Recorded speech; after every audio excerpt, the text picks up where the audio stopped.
लिखते हैं, क्या लिखना है, BBT, और इसका फुल फॉर्म है valence bond theory.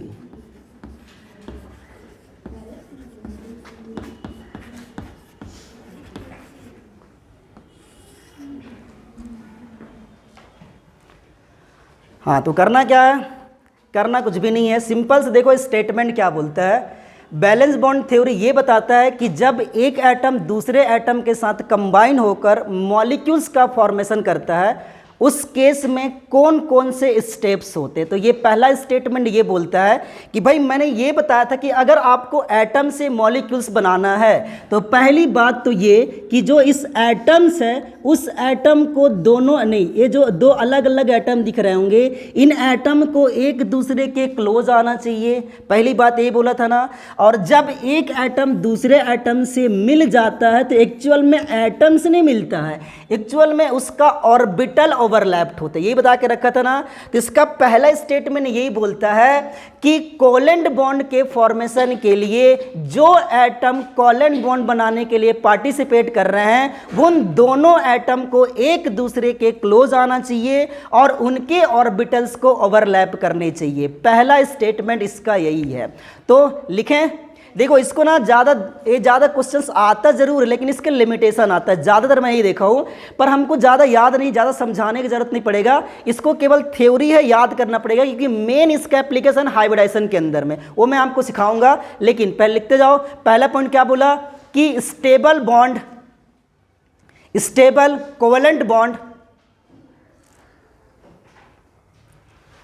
Stable covalent bond formation के लिए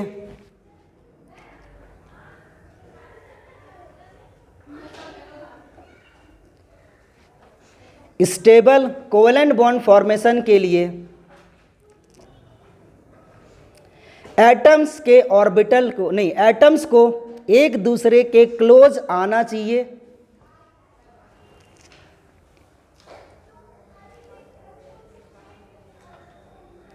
एटम्स को एक दूसरे के क्लोज आना चाहिए,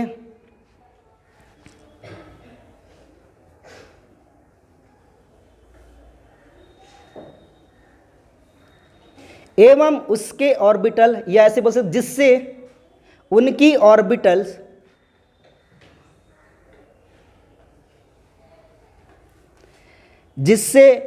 ऑर्बिटल्स एक दूसरे के साथ ओवरलैप कर सके।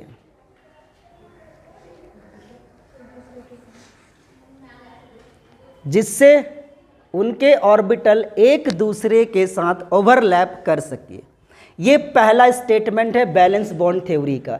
इसको दिया था स्लेटर ने, मैं बताया नहीं, हालांकि कोई बात नहीं, ठीक है। दूसरा पॉइंट देखो बेटा, अगर चाहो तो डायग्राम बना सकते हो पर बनाने की जरूरत नहीं है। दूसरा पॉइंट क्या बोलता है, पहला पॉइंट मैंने बताया, दूसरा पॉइंट ये बताता है कि अगर एटम्स के ऑर्बिटल जो ओवरलैपिंग कर रहे हैं या फिर ओवरलैपिंग में पार्टिसिपेट कर रहे हैं उनकी एनर्जी इक्वल या नियरली इक्वल होनी चाहिए, मतलब बराबर होने चाहिए या फिर लगभग बराबर होने चाहिए। क्या मतलब है समझाता हूं। जैसे ये है 1s ऑर्बिटल, तो 1s के साथ हो सकता है 2s मिल जाए, लेकिन 1s के साथ 3s का कॉम्बिनेशन बहुत मुश्किल है। इसी तरह से आप चाहो तो 1s का अगर मैं 4s के साथ कंबाइन करूं तो नहीं हो पाएगा। रीजन, क्योंकि इन दोनों बीच के मतलब 1s और 4s दोनों ऑर्बिटल के बीच का जो एनर्जी गैप है वो बहुत ज्यादा है। तो मैंने ये क्या बोला है कि उनकी एनर्जी या तो सेम होना चाहिए या तो लगभग सेम होना चाहिए। मतलब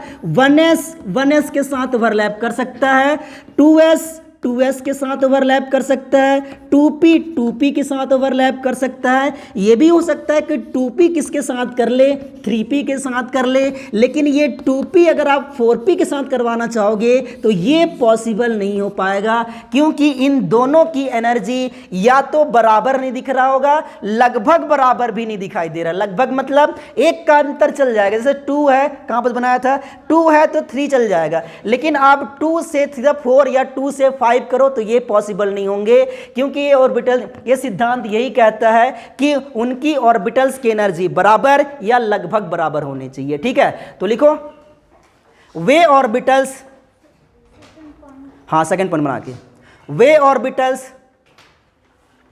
जो ओवरलैपिंग में वे ऑर्बिटल जो ओवरलैपिंग में पार्टिसिपेट करते हैं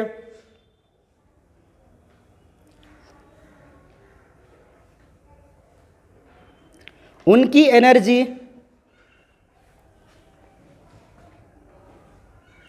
इक्वल या नियरली इक्वल होने चाहिए, बराबर या लगभग बराबर होने चाहिए।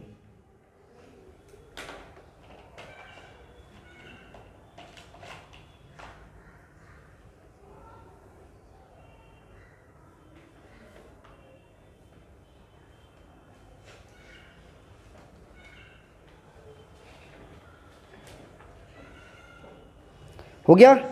थर्ड पॉइंट ये बोलता है कि ऐसा कोई भी ऑर्बिटल्स जो कि ओवरलैपिंग में पार्टिसिपेट कर रहा है उसके पास एटलीस्ट 1 इलेक्ट्रॉन्स होना चाहिए, 1 अनपेयर्ड इलेक्ट्रॉन्स होने चाहिए। मतलब देखो मैं क्या बताता हूं, जैसे ये ऑर्बिटल्स है, या मैं पहले एस बनाता हूं, ये एस ऑर्बिटल इस एस ऑर्बिटल के साथ इन्वॉल्व हो रहा है। हालांकि ये ऐसे बनाते हैं तो ये लिख लिया 1s और ये 1s, तो ये 1s इस 1s के साथ तभी ओवरलैप कर पाएगा जब इन दोनों के ऑर्बिटल्स के पास एक अनपेयर्ड इलेक्ट्रॉन्स हो। लेकिन अगर बाई चांस ऐसे हो जाए कि भाई ये पेयर्ड हो जाए और ये पूरी तरह से पेयर्ड हो जाए, आप इसको चाहो जो ही बोल दो, 2s बोल दो, 3s बोल दो, कोई फर्क नहीं पड़ता है। बताओ क्या इनके पास कोई अनपेयर्ड इलेक्ट्रॉन्स है? नहीं। इसका मतलब ये ओवरलैपिंग में पार्टिसिपेट नहीं कर पाएगा।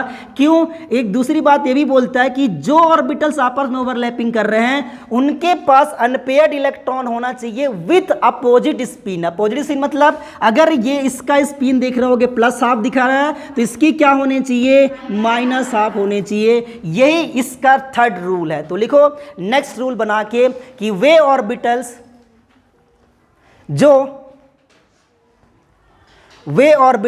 जो ओवरलैपिंग में पार्टिसिपेट करते हैं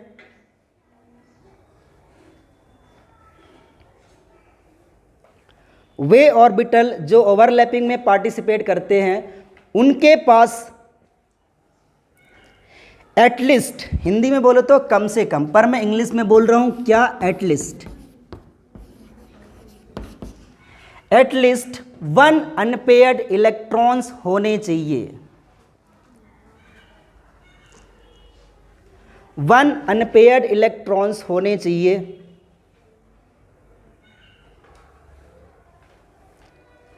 एवं इन दोनों इलेक्ट्रॉन की स्पिन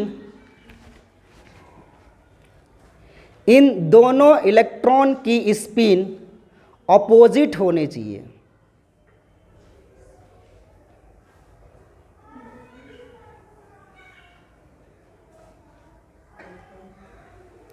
इन दोनों इलेक्ट्रॉन की स्पिन अपोजिट होने चाहिए।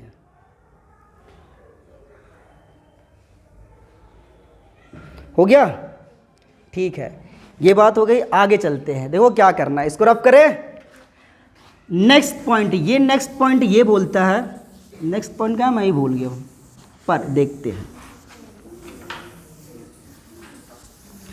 हाँ, ये बोलता है कि जितने ज़्यादा ऑर्बिटल में ओवरलैपिंग होता है उनकी स्टेबिलिटी उतनी अधिक होती है। मतलब जैसे मैं क्या करता हूँ, यहाँ बस मैं एक p ऑर्बिटल बना दिया और इस p ऑर्बिटल को मैं ओवरलैप करा रहा हूँ, बस ये ओवरलैपिंग में थोड़ा सा करा रहा हूँ, बाई चांसेस ऐसे करा रहा हूँ कुछ इस तरह से। लेकिन दूसरा p ऑर्बिटल बनाया और इस p ऑर्बिटल्स में मैंने क्या कर दिया? ओवरलैपिंग ज़्यादा करा दिया। देखो ज़्यादा दिखाई दे रहा है ना? तो जितना ज़्यादा ओवरलैपिंग होता है उनकी बॉन्ड की स्टेबिलिटी उतना ज़्यादा होती है। मतलब कि अगर मैं बोलूं कि यहाँ पर एक सिग्मा बॉन्ड बन रहा है, यहाँ सिग्मा बॉन्ड बन रहा है, कैसे बनता है तो मैं पहले बता रखा हूँ। इस सिग्मा बॉन्ड में अगर मैं बोलूं किसकी कौन ज़्यादा स्ट्रॉन्ग होगा तो ये वाले स्ट्रॉन्ग बॉन्ड होंगे किसके कंपेयर में? इसके कंपेयर में। तो इसका थर्ड या नेक्स्ट पॉइंट यही बोलता है कि जितनी ज़्यादा ऑर्बिटल्स का ओवरलैपिंग होगा उनकी बॉन्ड की स्टेबिलिटी उतनी अधिक होगी। तो नेक्स्ट पॉइंट बना के लिखो, जो ही पॉइंट फिफ्थ है क्या? 5वां है? फोर्थ। हाँ, फोर्थ मतलब बना के लिखो भाई कि ऑर्बिटल की ओवरलैपिंग जितनी अधिक होगी, ऑर्बिटल की ओवरलैपिंग जितनी अधिक होगी,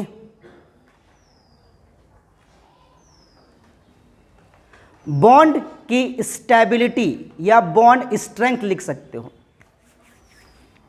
बॉन्ड स्ट्रेंथ उतनी अधिक होगी।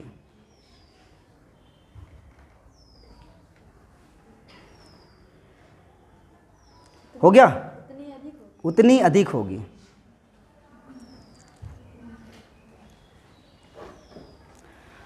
हाँ भाई, ये 4 पॉइंट था।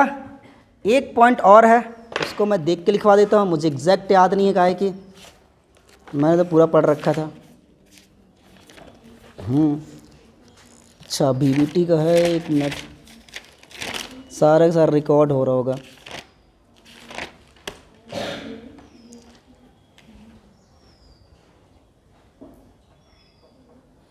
नेक्स्ट पॉइंट लिखो।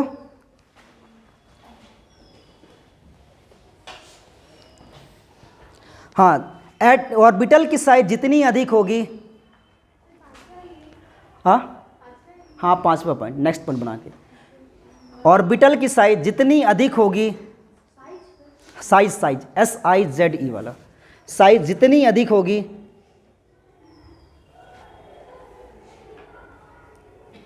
ऑर्बिटल की ओवरलैपिंग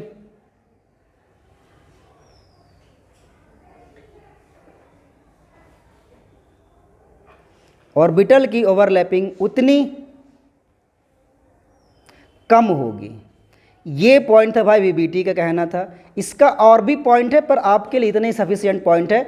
इसका ज़्यादातर आपको पूछा जाएगा तो 1 घंटे लगेगी क्या? नहीं लगी ना, टाइम हो गया, लेकिन इसको रफ कर देता हूँ भाई। ये ना, ये थ्योरी नहीं पूछता जनरल, इसका लिमिटेशन पूछता, बट कुछ भी हो सकता है भाई। इस बार ट्रेंड चेंज हो चुका है क्वेश्चंस आने का, तो हो सकता है भी पूछ ले। बस इतना ही पॉइंट आपको लिखना है। इसका मेन पॉइंट मैं सारे के सारे हाइब्रिडेशन के अंदर में एक्सप्लेन करूंगा, पूरी तरह से एक्सप्लेन कर देंगे, कोई फर्क नहीं पड़ेगा। बस ये पॉइंट जो मैं यहाँ बस लिखा हूँ उसको रहन दो, अभी हम लोग इसको पढ़ेंगे हाइब्रिडेशन के अंदर है बहुत अच्छे से, मैं पूरा एक्सप्लेन भी कर दूंगा। हाँ, इसको पढ़ना है, बट ये याद हो जाएगा उसके हाइब्रिडेशन के अंदर में, इसको ज़्यादा नहीं पढ़ना है अपने को। इसका लिखो बेटा लिमिटेशन, यही आपसे क्वेश्चन पूछा जा सकता है, ये बहुत ही इंपॉर्टेंट है। इसका मतलब ये नहीं है कि आपको बीबीटी थ्योरी नहीं पढ़ने हैं, वो पढ़ना है, पर क्वेश्चंस के अंदर में ये आता है। जब तक आप उसकी थ्योरी नहीं जानोगे, लिमिटेशन कैसे पढ़ लोगे? ठीक है, तो देखो ये पहला पॉइंट क्या बोलता है। पहला पॉइंट ये बोलता है कि बीबीटी थ्योरी ये तो एक्सप्लेन कर पाया कि एटम की सिंपल मॉलिक्यूल्स का फॉर्मेशन कैसे होते हैं। सिंपल मॉलिक्यूल्स का मतलब क्या हुआ कि भाई H2 कैसे बनता है, Cl2 कैसे बनता है, F2 कैसे बनते हैं। ये सारे मॉलिक्यूल्स को ये आसानी से, ये कैसे बने इसको आसानी से एक्सप्लेन कर पाता है। लेकिन अगर मैं दूसरा बोल दूं जैसे CH4 BeCl2, और मैं अगर बोल दूं BeCl3 या फिर बोल दूं AlCl3, इन मॉलिक्यूल्स का फॉर्मेशन कैसे होता है इसके बारे में कोई जानकारी इन्हों के द्वारा नहीं दी गई है। या मैं ऐसे बोल दूं कि इन मॉलिक्यूल्स का बनने को बीबीटी थ्योरी एक्सप्लेन नहीं कर पाता है। ठीक है, तो लिखो इसका लिमिटेशन नंबर 1 डाल के क्या लिखोगे कि बैलेंस बॉन्ड थ्योरी, हाँ बैलेंस बॉन्ड थ्योरी बीबीटी लिख सकते हो आप। बीबीटी सिंपल मॉलिक्यूल्स के फॉर्मेशन, सिंपल मॉलिक्यूल के फॉर्मेशन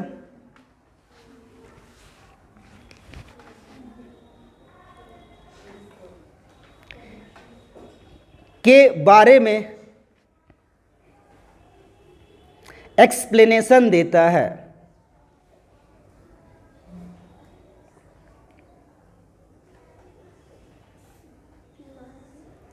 के बारे में एक्सप्लेनेशन देता है, हो गया। लेकिन कुछ मॉलिक्यूल्स जैसे कि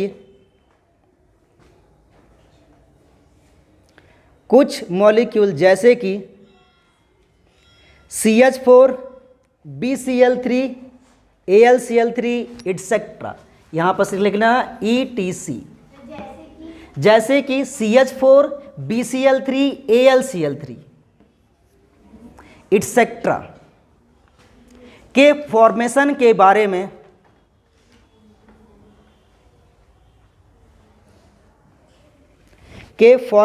बारे में कोई जानकारी नहीं देता।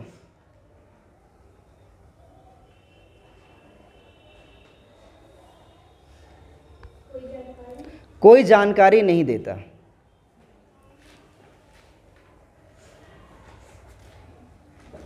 हो गया।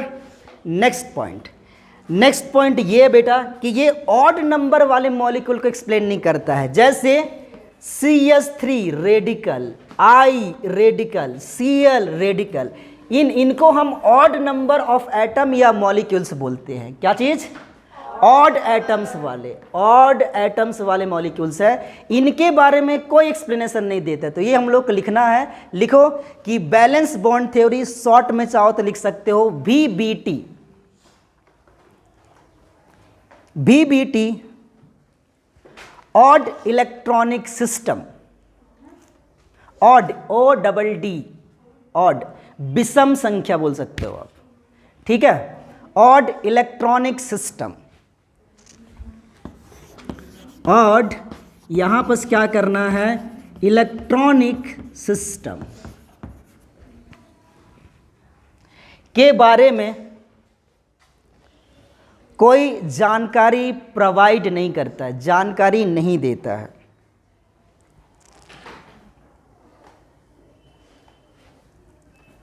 हो गया। इसकी थर्ड पॉइंट है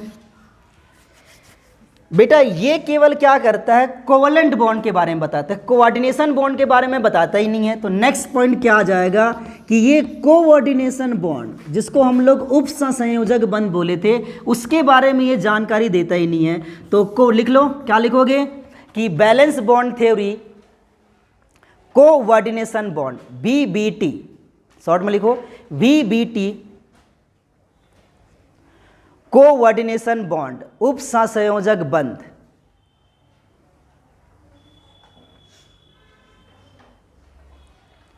के फॉर्मेशन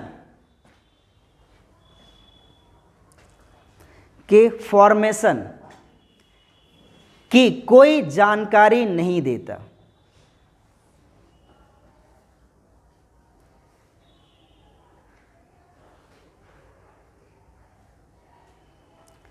कोई जानकारी नहीं देता, ठीक है। नेक्स्ट, इसका एक और लिमिटेशन था। क्या? ये आके फंस गया था O2 के बारे में। इसका कहना ये था कि जो ये O2 होता है एक्चुअल में ये पैरामैग्नेटिक नेचर का होगा, लेकिन इसकी नेचर डायामैग्नेटिक होती है। बस ये हम लोग को लिखना है। हाँ, क्या बोले भाई कि ये कौन सा नेचर, नहीं इसके अकॉर्डिंग क्या होना चाहिए, ये कौन सा नेचर की? पैरामैग्नेटिक। ये कौन सा होता है मैं बताऊंगा आपको आगे जाके, लेकिन एक्चुअल में ये पैरामैग्नेटिक होती नहीं है, ये नहीं डायमैग्नेटिक होती नहीं है, ये कैसा होती है? पैरामैग्नेटिक होती है। तो बस ये हम लोग को लिखना है, ये हम लोग उसके बारे में जानकारी नहीं दे पाया था। तो लिख लो या थ्योरी, हाँ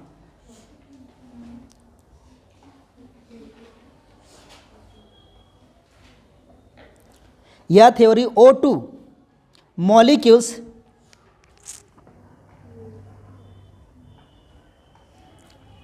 O2 मॉलिक्यूल्स की पैरामैग्नेटिक नेचर को एक्सप्लेन नहीं कर पाता।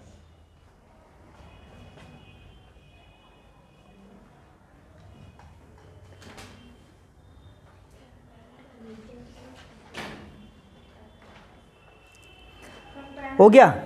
पैरामैग्नेटिक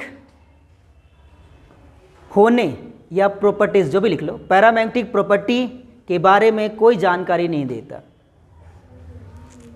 इसको हम लोग हिंदी में अनुचुंबकीय गुण बोलते हैं। क्या होता है मैं आगे बताऊंगा आपको। नेक्स्ट पॉइंट, एक लास्ट पॉइंट और है। कौन सा पॉइंट है? फिफ्थ कि सिक्स्थ है? हाँ ठीक है, ये अपने को लिखना है। अच्छा, एक पॉइंट क्या रह गया भाई, देख लेते हैं एक बार। हाँ, ये मॉलिक्यूल्स का शेप के बारे में जानकारी नहीं देता भाई। शेप के बारे में देखो कैसे मैं समझाता हूँ भाई। ये बताओ अगर आप ऐसे बना रहे हो चार्ट हो, जैसे CH4 में बना रहा हूँ, ठीक है, तो कैसे करोगे कि ये CH4 है कैसे, इसका जो 4 एटम है वो ऐसे जुड़े हुए हैं कि ऐसे ऐसे जुड़े हुए हैं कि ऐसे ऐसे जुड़ गए हैं, कैसे जुड़े हैं इसके बारे में कोई जानकारी नहीं देता है। तो ये इसका प्रॉब्लम्स था। तो नेक्स्ट पॉइंट बना के लिख लो कि बैलेंस बॉन्ड थ्योरी या VBT, valence bond theory molecules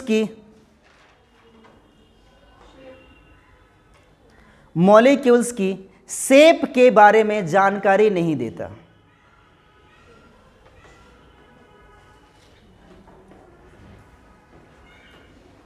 ये हो गया बैलेंस बॉन्ड थ्योरी खत्म।